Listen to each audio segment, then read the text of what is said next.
अफगानिस्तान, जो अपनी ऐतिहासिक और रणनीतिक स्थिति के लिए जाना जाता है, लंबे समय से विभिन्न देशों और गुटों के बीच संघर्ष का केंद्र रहा है। इस संघर्ष और अस्थिरता के कारण यहाँ हथियारों का बाजार काफी बड़ा और महत्वपूर्ण बन गया है। इस वीडियो में हम आपको बताएंगे कि अफगानिस्तान में इन बाजारों में कौन कौन से हथियार उपलब्ध हैं और ये बाजार कैसे काम करते हैं। अमेरिका जो हथियार अफगानिस्तान में छोड़ गया था, उनका इस्तेमाल अफगान कैसे कर रहा है, ये सुनकर आपके होश उड़ जाएंगे। तो वीडियो को पूरा जरूर देखिए और वीडियो को लाइक और चैनल को सब्सक्राइब भी कर दीजिए। अफगानिस्तान में अमेरिकी सैनिक हथियार और साजो सामान छोड़कर गए हैं। उनकी बदौलत पाकिस्तान के खैबर पख्तूनख्वा में इन हथियारों की मंडी लग रही है। अमेरिका ने जो हथियार पीछे छोड़े, उनकी बदौलत पाकिस्तान में अत्याधुनिक हथियारों का एक पूरा अवैध बाजार खड़ा हो गया है। ये बाजार डूरन लाइन से सटे पाकिस्तान के सबसे सुंदर कस्बे लंजी कोटल में लगता है। खैबर जिले के लंजी कोटल में अमेरिका और नाटो देशों की मार्किंग्स वाले हथियार खुले में बिकते हैं। बंदूकें, लंबी रेंज वाली राइफलें, pistol, night vision goggles, binoculars, खंजर, ग्रेनेड, आप बस हथियार पूछिए, पाकिस्तान की इस मंडी में मिल जाएगा। कई देशों की सेनाओं की वर्दियां भी यहाँ धड़ल्ले से बिकती हैं। हथियारों के इतने आसानी से उपलब्ध होने का मतलब है कि कीमतें कम होंगी। सप्लाई इतनी है कि A2 और A4 कैटेगरी वाली M4 राइफलें $9,000 से $10,000 के बजाय $2,500 से $3,000 में बिक रही हैं। इन्हीं कैटेगरीज की M16 राइफलें $5,000 के बजाय $1,800 से $2,000 के बीच उपलब्ध हैं। American made Glock Beretta Smith वेसन की 9mm पिस्टलें भी इस अवैध मार्केट में बेहद सस्ती हैं। इन्हें $350 से लेकर $550 यानी 26,000 से 27,000 रुपए में खरीदा जा सकता है। बॉर्डर से गुजरने वाले ट्रकों की चेकिंग के लिए बने पोस्ट पर स्कैनर्स लगाए गए हैं। इसके बावजूद हथियारों की तस्करी जारी है। इस पूरे मामले में पाकिस्तानी अधिकारियों की मिलीभगत का शक है। इस मंडी में बिकने वाली पिस्टलों की क्वालिटी पाकिस्तान में लीगली इंपोर्ट की जाने वाली पिस्टलों से अच्छी है। लंजी कोटल के एक आर्म्स डीलर ने हमारे सहयोगी टाइम्स ऑफ इंडिया से बातचीत में कहा, अमेरिकी मैन्युफैक्चरर्स मिलिट्री और कॉमर्शियल के लिए अलग अलग मेटल यूज करते हैं।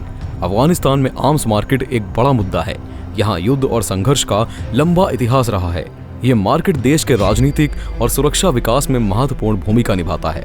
अफगानिस्तान में आर्म्स मार्केट का इतिहास बहुत पुराना है, जो सोवियत आक्रमण 1979 से भी पहले का है।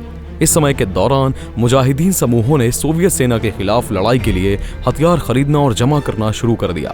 सोवियत युद्ध के बाद मुजाहिदीन के बीच गृह युद्ध शुरू हो गया। इस समय आर्म्स मार्केट और भी बढ़ गया। विभिन्न समूह अवैध मार्केट से हथियार खरीदते थे। ये दौर अफगानिस्तान में हथियारों की बिक्री और खरीदारी के लिए महत्वपूर्ण था। 1990 के दशक में तालिबान सत्ता में आया। तालिबान ने हथियारों की बिक्री को नियंत्रित किया और अपनी वित्तीय संसाधनों को मजबूत किया। 2001 में अमेरिका ने अफगानिस्तान पर आक्रमण किया और आर्म्स मार्केट में फिर से बदलाव आया। नाटो और अमेरिकी बलों ने इस मार्केट को नियंत्रित करने की कोशिश की, लेकिन व्यापार जारी रहा। पाकिस्तान और ईरान जैसे पड़ोसी देश अफगानिस्तान में विभिन्न समूहों के हथियार सप्लाई करते हैं। सीमा क्षेत्रों में काले बाजार में हथियारों की आपूर्ति होती है। अफगानिस्तान के मार्केट्स में विभिन्न प्रकार के हथियार बेचे जाते हैं, जैसे Kalashnikov, machine gun, rocket launcher और गोला बारूद। हथियारों की कीमत उनके प्रकार और गुणवत्ता के आधार पर होती है। पुराने और उपयोग किए गए बंदूकें सस्ती होती हैं, जबकि नए और उन्नत हथियार महंगे होते हैं। हथियारों को फलों और सब्जियों के ट्रक में छिपाकर पाकिस्तान लाया जाता है। ट्रक तोरखूम, खैबर, चमन, बलूचिस्तान, उत्तरी वजीरिस्तान और नवापास बाजार की बॉर्डर क्रॉसिंग से होकर गुजरते हैं। तालिबान ने अफगान सैनिकों के सरेंडर के बाद उनसे हथियार छीन लिए। कई सैनिकों ने पहले ही अपने हथियार लोकल आर्म्स डीलर्स को बेच दिए थे। पहले पाकिस्तान में अमेरिकी हथियार पाने के लिए कानूनी तरीके से ऑर्डर करना पड़ता था और भारी रकम चुकानी पड़ती थी। अब तालिबान के कब्जे के बाद पाकिस्तान में ही अमेरिकी हथियारों की मंडी सज रही है। अफगानिस्तान में कई हथियार बंद समूह अपने वित्तीय सहायता के लिए आर्म्स ट्रेड का सहारा लेते हैं। ये व्यापार उन्हें अपने ऑपरेशंस को जारी रखने के लिए जरूरी पैसे और संसाधन उपलब्ध कराता है। इन समूहों के लिए हथियारों की तस्करी और बिक्री एक प्रमुख आय स्रोत है। अफगानिस्तान की भौगोलिक स्थिति और अस्थिर राजनीतिक परिस्थितियों ने इस व्यापार को और भी आसान बना दिया है। पाकिस्तान और ईरान के साथ सीमा क्षेत्रों सहित अफगानिस्तान के विभिन्न क्षेत्रों में स्थानीय बाजार आर्म्स ट्रेड में महत्वपूर्ण भूमिका निभाते हैं। ये बाजार आमतौर पर सरकार और सुरक्षा बलों की निगरानी से दूर होते हैं, जिससे हथियारों की अवैध खरीद फरोख्त में आसानी होती है। स्थानीय समुदायों के कुछ सदस्य भी इस व्यापार में शामिल होते हैं, या तो आर्थिक मजबूरी के कारण या फिर सुरक्षा की तलाश में। ये मार्केट्स अक्सर पहाड़ी और दुर्गम इलाकों में स्थित होते हैं, जहां तक सरकारी पहुंच कम होती है। इसके अलावा कुछ अंतर्राष्ट्रीय नेटवर्क भी इस व्यापार में शामिल होते हैं, जो अफगानिस्तान में सक्रिय समूहों को हथियार और गोला बारूद की आपूर्ति करते हैं। इन नेटवर्क्स के माध्यम से हथियारों की तस्करी और व्यापार इंटरनेशनल लेवल पर भी होता है, जिससे समस्या का दायरा और भी बढ़ जाता है। हथियारों की अवैध व्यापार ने न केवल अफगानिस्तान में सुरक्षा स्थिति को और खराब किया है, बल्कि क्षेत्रीय स्थिरता के लिए भी गंभीर खतरा पैदा कर दिया है। इसे नियंत्रित करने के लिए अंतर्राष्ट्रीय सहयोग और कड़े कदम उठाने की आवश्यकता है। आईएसआईएस और अन्य आतंकवादी समूह आर्म्स मार्केट में महत्वपूर्ण भूमिका निभाते हैं। ये समूह न केवल मुख्य ग्राहक होते हैं, बल्कि कभी कभी विक्रेता भी होते हैं। अफगान सरकार ने आर्म्स मार्केट को नियंत्रित करने का प्रयास किया है, लेकिन भ्रष्टाचार और कमजोर कानून के कारण ये प्रयास विफल हो जाते हैं। आर्म्स ट्रेड का अफगानिस्तान की आंतरिक सुरक्षा पर सीधा प्रभाव है। हथियारों की आसान पहुंच ने हिंसा और आंतरिक संघर्षों को बढ़ा दिया है।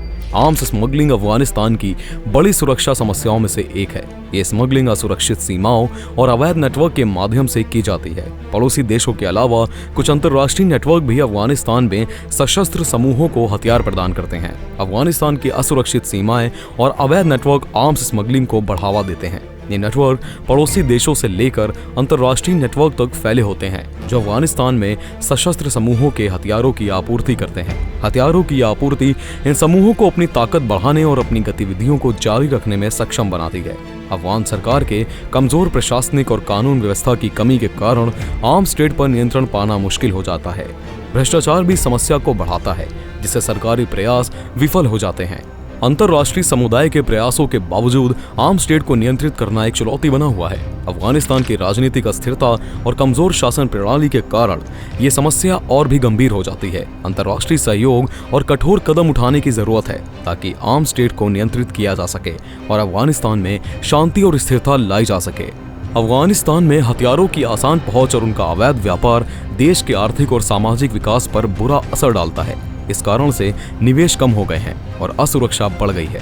संघर्ष खत्म होने के बाद सबसे बड़ी चुनौतियों में से एक है सशस्त्र समूहों के सदस्यों का समाज में पुनर्वास और पुनः एकीकरण। इन लोगों के पास जो हथियार हैं वो देश की सुरक्षा के लिए खतरा हो सकते हैं। अफगानिस्तान के कुछ हिस्सों में ताकत और व्यक्तिगत सुरक्षा का प्रतीक माना जाता है।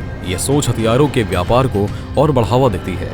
अफगानिस्तान और उसके पड़ोसी देशों ने मिलकर हथियारों के व्यापार को नियंत्रित करने की कोशिश की है, लेकिन आपसी विश्वास की कमी और मुद्दों की जटिलता के कारण ये प्रयास असफल हो जाते हैं। हथियारों के व्यापार और उनकी आसान पहुंच ने अफगानिस्तान में मानवाधिकारों का उल्लंघन बढ़ा दिया है। कई संघर्षों और हिंसा ने नागरिकों को अपूरणीय क्षति पहुंचाई है। कुछ एनजीओ इस समस्या को कम करने के लिए प्रशिक्षण और विकास कार्यक्रम चलाते हैं। अफगानिस्तान में हथियारों के बाजार का भविष्य देश के राजनीतिक और सुरक्षा विकास पर निर्भर करता है। संघर्षों को खत्म करना और सरकारी संस्थाओं को मजबूत करना इस व्यापार को कम करने में महत्वपूर्ण भूमिका निभा सकता है। अफगान सरकार को सुरक्षा संस्थाओं को मजबूत करने और सख्त कानून लागू करने के प्रयास करने चाहिए, ताकि हथियारों के बाजार को नियंत्रित किया जा सके और इसके प्रसार को रोका जा सके। समाज को हथियारों के व्यापार के खतरों और इसके नकारात्मक प्रभावों के बारे में शिक्षित और सूचित करना भी महत्वपूर्ण है।